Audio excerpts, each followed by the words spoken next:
I'm going to show you how to disagree respectfully and assertively. One of the goals of assertive communication is that we want to express our ideas without escalating the conversation. That fear of conflict will often prevent us from saying anything. So we're going to cure that with this video. I made a standalone video like this about 5 years ago, but I wanted to update it because it's starting to look and sound a little old. I wanted to make some small updates to the tips and include this in the series on assertive communication. And if you're keeping track, this is part 4 in a 5-part series on assertive communication skills. I'll put links to all the other parts in the description below this video. I'm going to talk about the right mindset, show you a simple framework for disagreeing respectfully, give you some examples that go from easy to more challenging, and finish up with helping you practice aloud in real time. First, let's talk about mindset. Many people make the mistake of believing that they have to, quote, win an argument, a conversation, or a disagreement. I want to reframe your goal as not about winning, but about communicating assertively and respectfully. If you've done that, then you win every time. That means you have to let go of the outcome of whatever decision might be involved. Your job is simply to communicate assertively and respectfully on your side of the conversation and trust the process. And we're going to use an acronym, PEPA, P-E-P-A, to frame our 4 steps in this communication process and look at some easy ways to get going before we get to the more challenging examples. The first step in PEPA is to pause for 3 to 4 seconds immediately after the other person has expressed whatever point of view that you don't necessarily agree with. Your job is to pause. Learning to pause before you speak trains you to listen carefully and reduces your temptation to jump in right away. Stephen Covey has an old quote that says, most people don't listen to understand, they listen to reply. But when you know ahead of time that you'll always pause before speaking during disagreements, you free yourself to listen completely to the other person instead of spending time calculating what you want to say next. Pausing for 3 to 4 seconds is also a sign of respect for the other person. Brian Tracy, the author and speaker, says that pausing before speaking is classy. It shows the other person that you have fully heard them. Pausing is also very calming. A few beats of silence will help instantly decrease whatever tension might be lingering in the air. So step 1 in PEPA, in our acronym here, is to pause for 3 to 4 seconds. Step 2, the E in PEPA, is to express respect for the other person and or their point of view. Let's say the other person just said something that I completely disagree with. Like they said, I hate sushi. I think it's the most disgusting food ever created. As mentioned, I would pause to show them that I really was listening, and then I would express respect for their point of view, or at least them as a person. I might say, I hear you. I respect your opinion. Many people feel that way about sushi. We'll get to more challenging examples later in the video, but it's really important not to skip this step because when you express respect and goodwill, you make room for your opinion later in the conversation.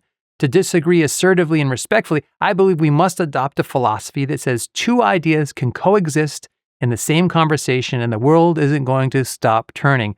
We can disagree respectfully with no harm and no foul done to them or to us. Third, the next P in PEPA also stands for pause, but this one can be shorter, about a 1-second pause that will set you up to express your point of view cleanly.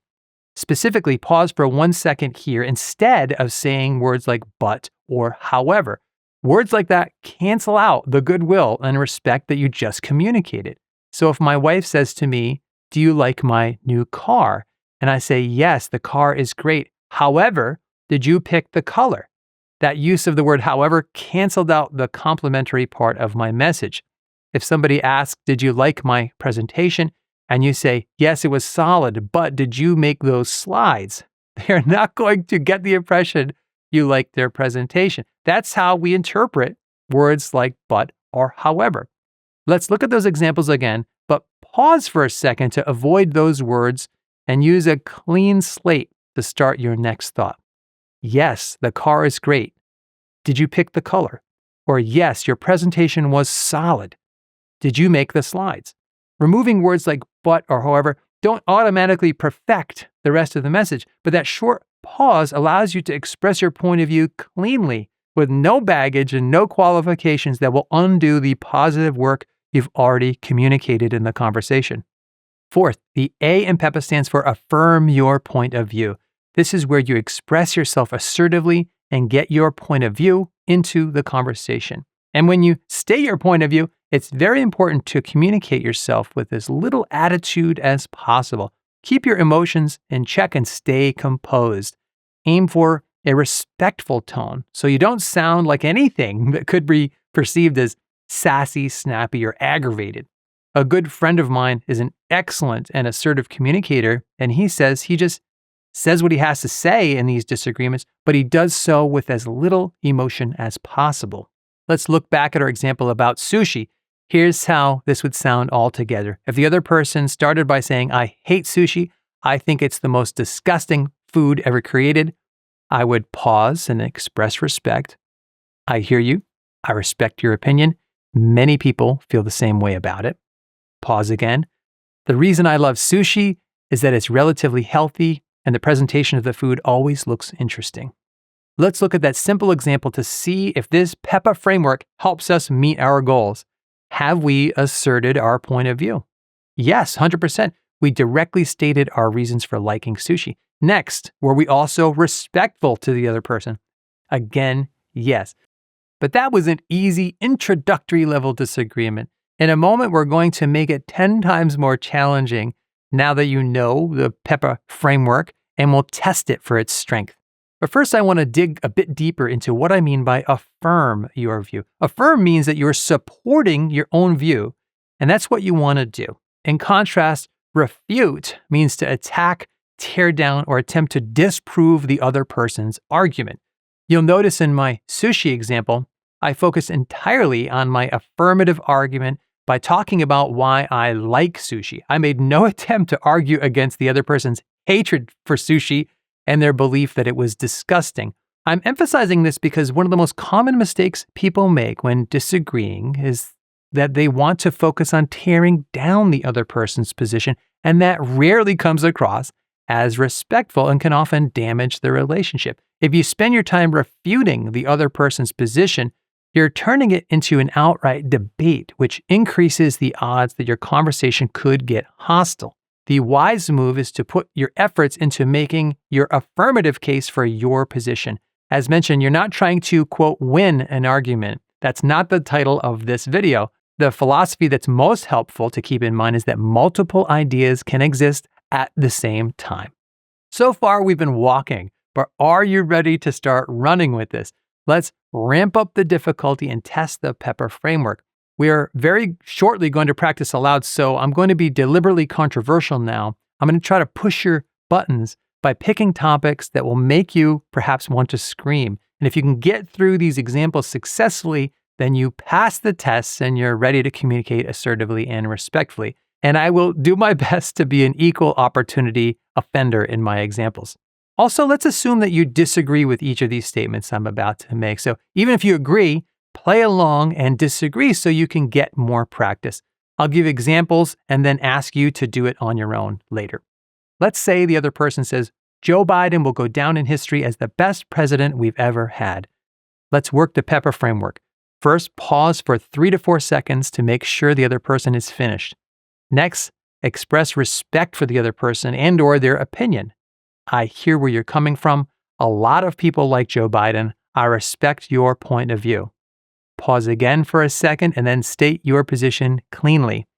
You could say, I believe that Ronald Reagan is the best president we've ever had for several reasons. You would then concisely list some of those reasons. And you see, two ideas can coexist in the same conversation without causing the end of the world. Now, if you weren't offended by that comment, let me try to push your buttons on this one. And remember, don't let me get the best of you. Just stick to the PEPA framework. There's no doubt in my mind, it's a fact. Donald Trump is by far the best president we've ever had. Pause for 3 to 4 seconds to make sure the person is finished and let that tension dissipate. Then express respect. I hear you. I respect where you're coming from.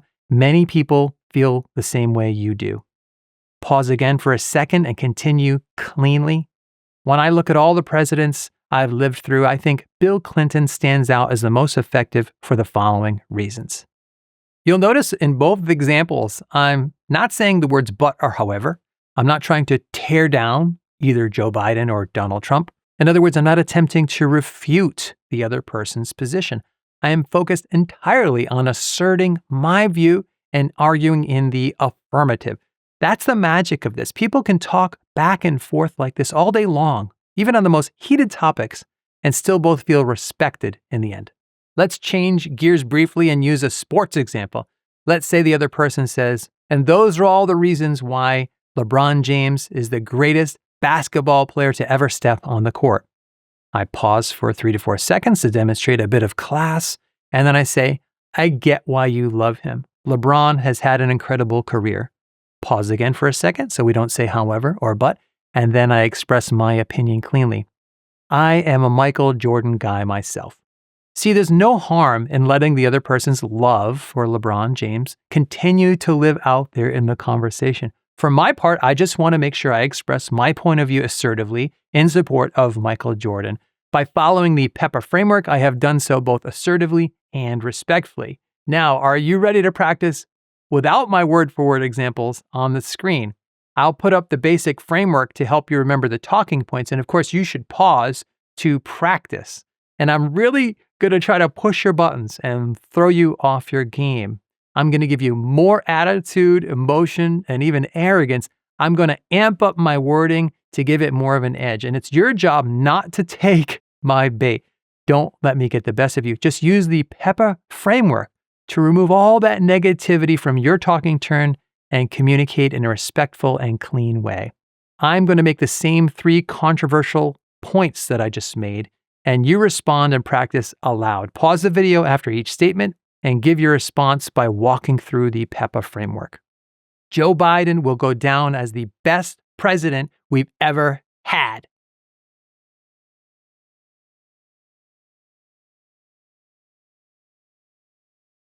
There's no doubt in my mind. It's a fact. Donald Trump is by far the best president to ever live.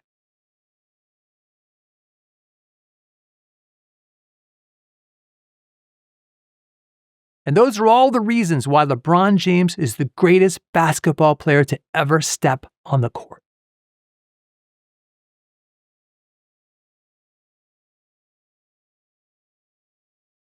Assuming you've paused and practiced, how did you do? Rewind and practice again if you'd like to get another repetition, and write your reactions in the comments section. I'm curious about what ideas stood out for you as the most helpful in terms of disagreeing respectfully but assertively from this lesson. As mentioned, this is part 4 in a 5-part series. In the next part, we'll go through the top 10 ways to communicate boundaries assertively. Till next time, thanks, God bless. We'll see you soon.